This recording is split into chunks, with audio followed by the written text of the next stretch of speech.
notification. The reason for this reason is because I'm reviewing a product today. Not sponsored at all, I'm just a massive nerd when it comes to photography. But I recently got, it's probably easier to see from there, an Instax Neo 90 Classic. It's an instant camera, and it is it's become my baby very quickly. I'll get it out of the box. But first things first, this is made by Fujifilm, and they make a whole range of instant cameras, of digital cameras. I'm not sure about film with the little film canisters, but I know that they used to, so you probably buy some off eBay if you're into that sort of photography. They also make several brands of these. This is the most high quality, it's got the most functions, and I've never owned another one, so I can't really compare them. But from other reviews I've read, this is the best one you can get. It's £117 off from Fiji. Prices may vary depending on if you get it Amazon, eBay, secondhand, if you find it in a charity shop somehow, that sort of stuff. Also depends on if you get film with it. The £117 is what I got, and I got a 10-pack of film with this. So that's why, and it cost probably about £7 more than it would normally do, but the £7 extra is worth it for the 10-pack of film. As when you get it, it takes a little while to get used to. Anyway, I'll get out of the little box. This is the camera. It's a beautiful little thing. And you're meant to take film, portrait like this. And the good thing about this that I quite like is that when you take pictures using the slot, you've still got your face. And, you know, the person you're talking to, it's not covered.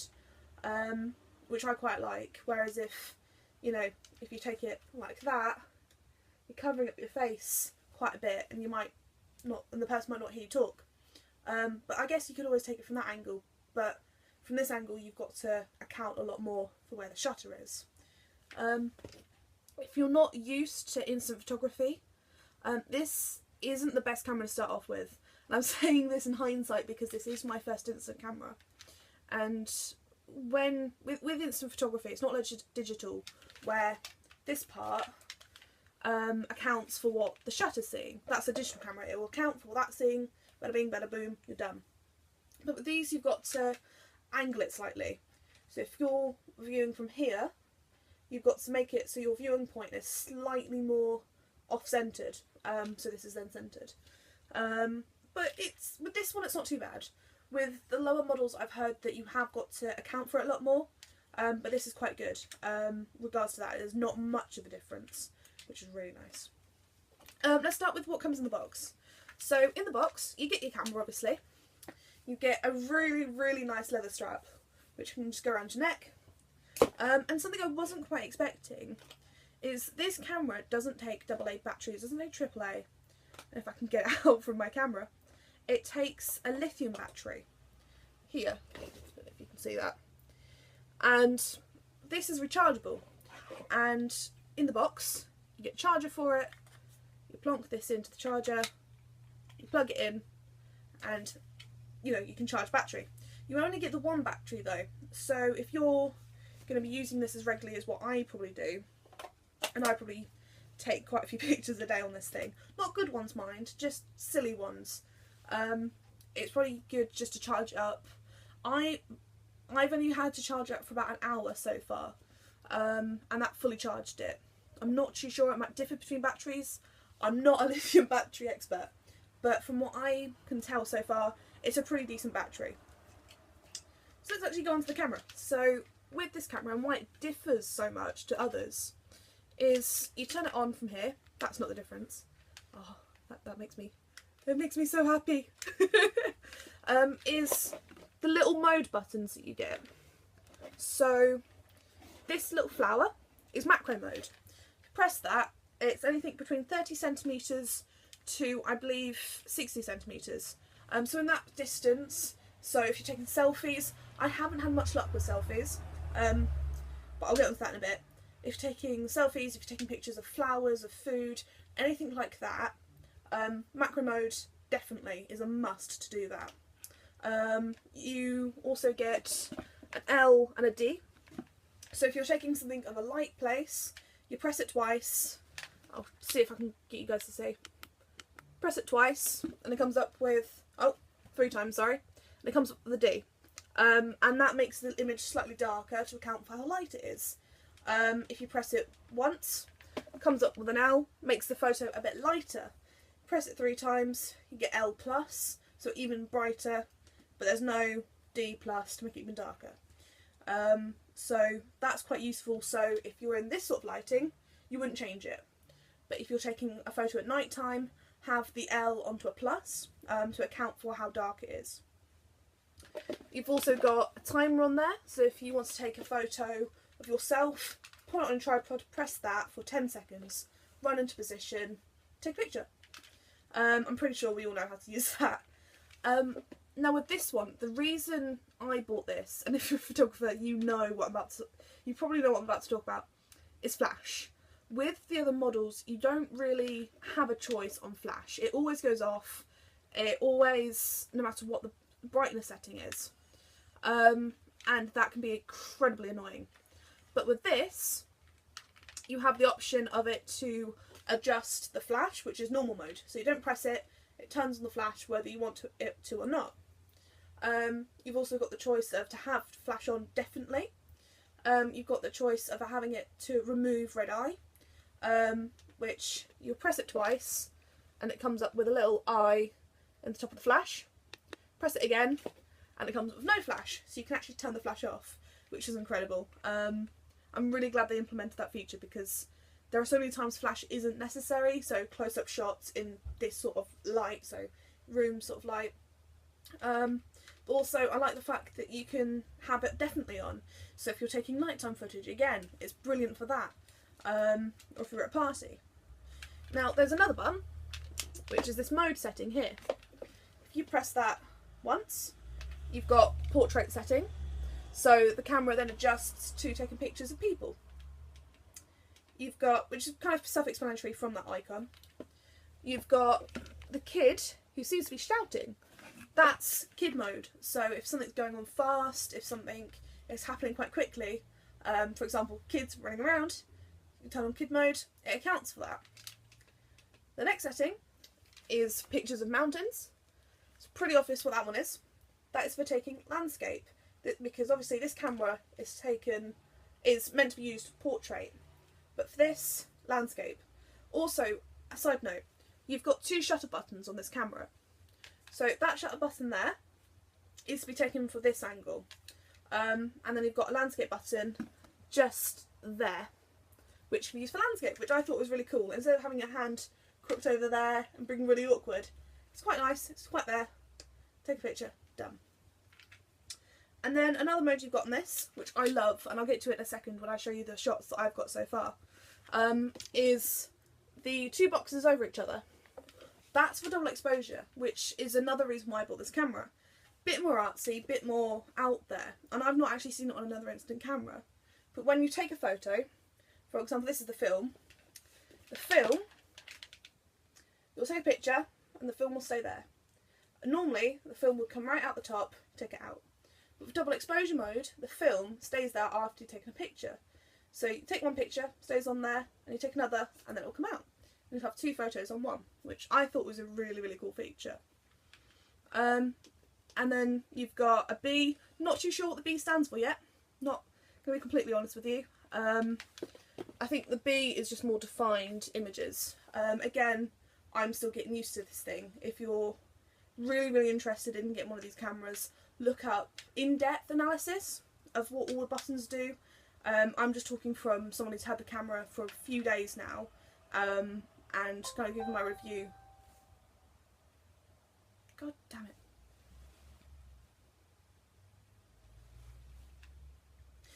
But yeah, I'm still fairly new to this. I'm talking about from a perspective of someone who's quite new to instant photography. If you want someone who knows exactly what they're talking about, knows absolutely everything, look for a professional review, go online, look at Fiji's own website, and they'll be able to tell you a lot more about the camera, and more than what I will do. But again, I felt there wasn't enough amateur sort of people talking about the cameras. It's all professional. There's a lot of glibbly gloop for what people were saying. So I'm giving my own opinion, giving my own review. Overall, the camera, I do love it. It takes a lot of getting used to because I'm used to taking pictures off my phone and off digital. But yeah, it's quite a nice experience. Last thing is this box here. When you've got film in, which comes in packs of 10, it will display how much film you've got left. Again, this is something that's not seen on the cheaper models. I know it's seen on the next down cheaper model, which is the landscape Lomo camera. Lomo camera is the same as instax. They're the same thing. Lomography is just a type of photography that you take with instant cameras. But yeah, you've got the landscape one, which has that function, I believe. But again, not too sure. Anyway, let's get on to the film. Now, the film is what puts most people off.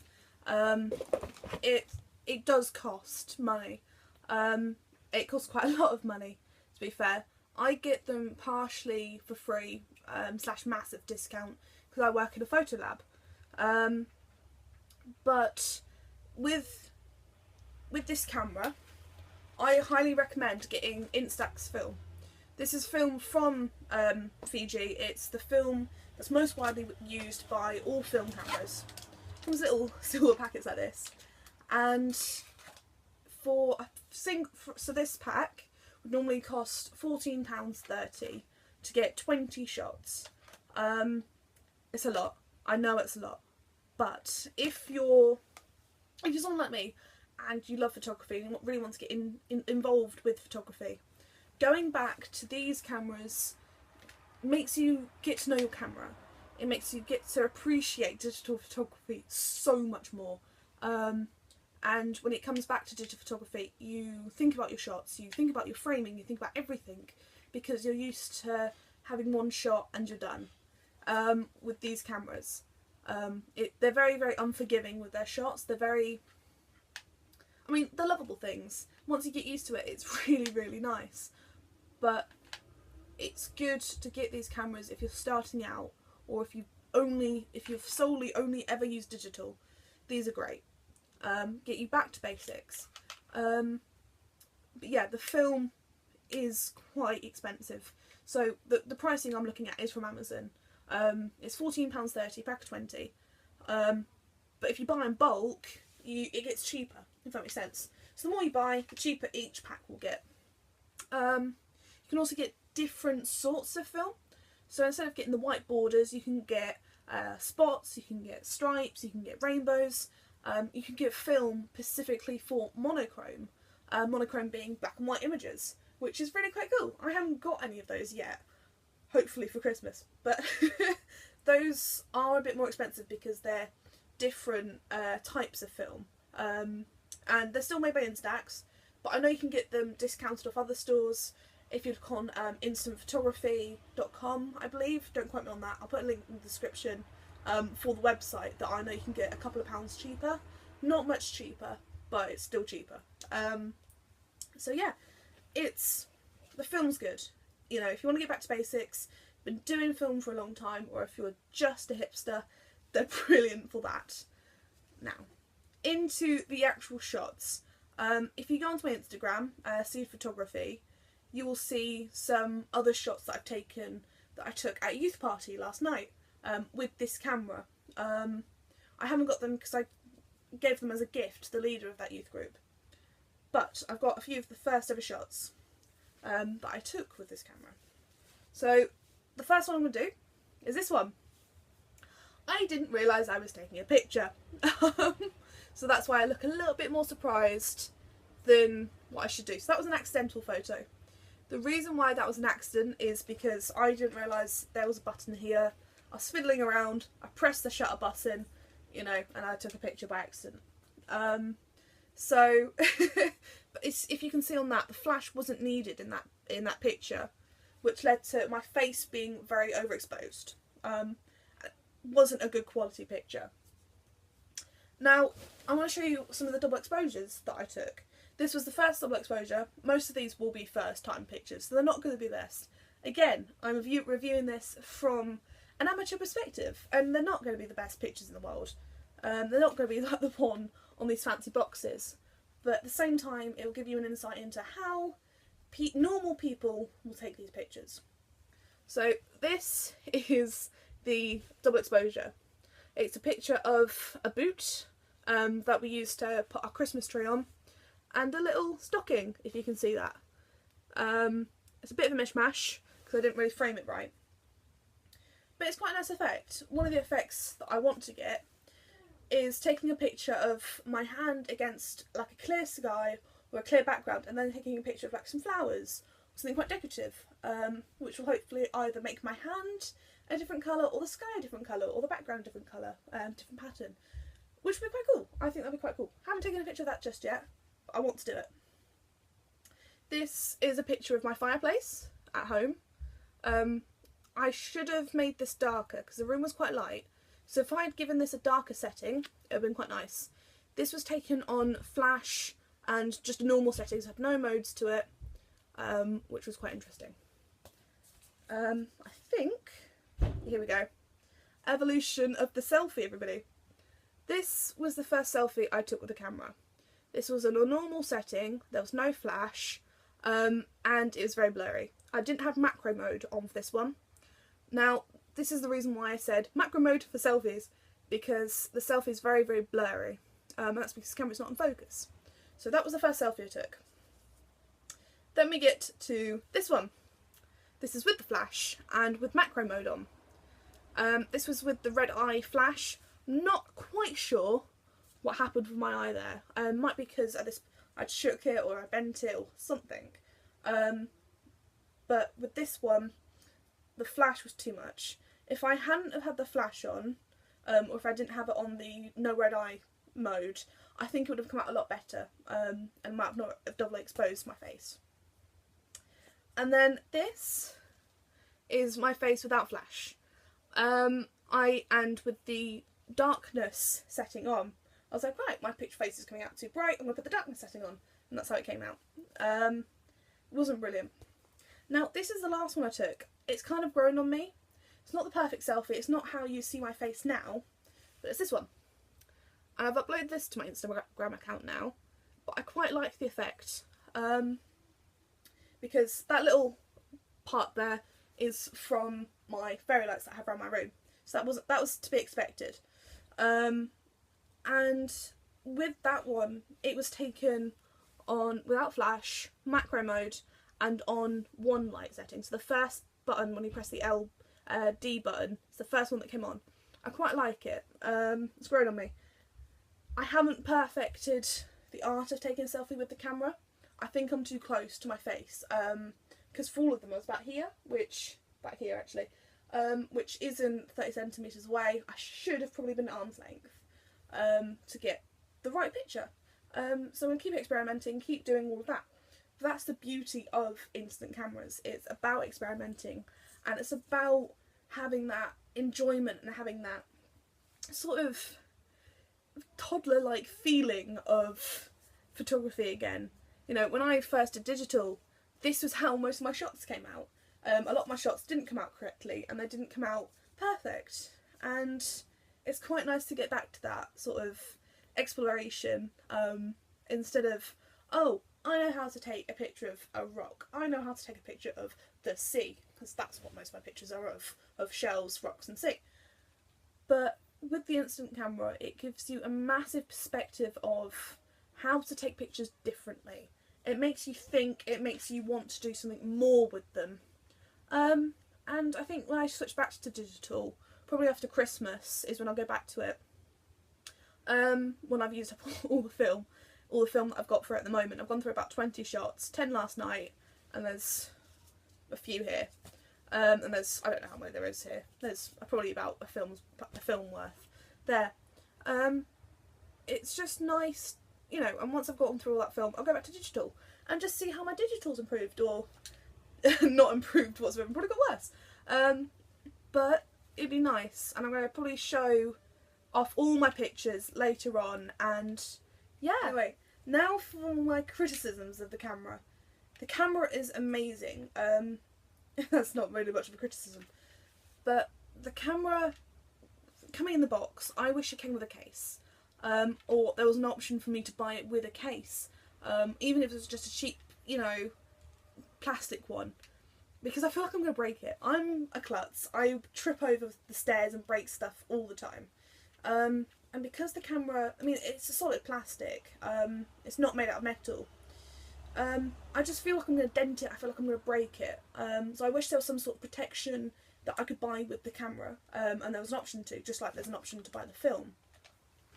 But that's not a massive criticism, that's more, you know, here's a nice selling point for Fiji. But yeah, it's and then also with my camera, if you switch the mode thing, it doesn't quite work. I've had it work a few times, but it doesn't always work. And also when you tend to give it to people, I'm like, oh, switch the mode with this, they twist it too hard, or my dad nearly did, and it's not, I don't like that feature of twisting it there. It makes me feel like the camera is a bit more gimmicky, and it's just not a nice feel, and I feel like it takes away from the nice overall image of the camera, as it's got really harsh ridges. Don't quite like that, and I don't like the fact that you can twist it because it feels like I'm going to break it all the time. And lastly is I wish the flash wasn't as harsh. The flash is quite harsh on normal mode. I wish there was a way to make it softer. I'm going to have a look at other YouTubers, other kind of camera people who have reviewed this camera, and see if they've done anything to the camera to make it more soft, whether it's putting tape over it, because I do find it really, really harsh. So if you don't like, and again, photographers hate flash. Flash is the bane of our lives. We much rather light things ourselves. But if there's a way for me to get that flash softer, I'm going to do it, and I'll probably update. I'll probably make a second video to this in a few months or after Christmas, of all the pictures I've taken, how my pictures have evolved, and how I've probably adapted the camera. So whether I've got a case for it, where I got my case from, what different instant prints have I used, what I've done to the flash to make it softer, what else have I discovered about the camera. For example, that bold B mode, I don't quite know what that is yet, and just little things. So yeah, that's my review of the Neo 90 instant camera. If you want to buy one, my recommendation is go to Fiji themselves, mainly because you get a brand new one and you know there's going to be no problems, and if there are any problems with yours, you can just easily get a refund on them. Their customer service is really good, highly recommend their customer service. But yeah, it's a nice camera to get back to basics. So that's my review of the Neo 90. Anyway, if you liked the video, please subscribe or like and comment any suggestions of what I should do next. If you like this format, you know, instead of my top 5 videos, if you want to give any support or any criticisms of my videos, please, please, please tell me in the comments. It helps me a lot. You know, I'm very new, I'm not sure what I'm doing, I'm very much learning as I go. So if you could give me any sort of criticisms or any positive comments of what I'm doing, it'd be great to know. So thanks everybody, see you in the next video.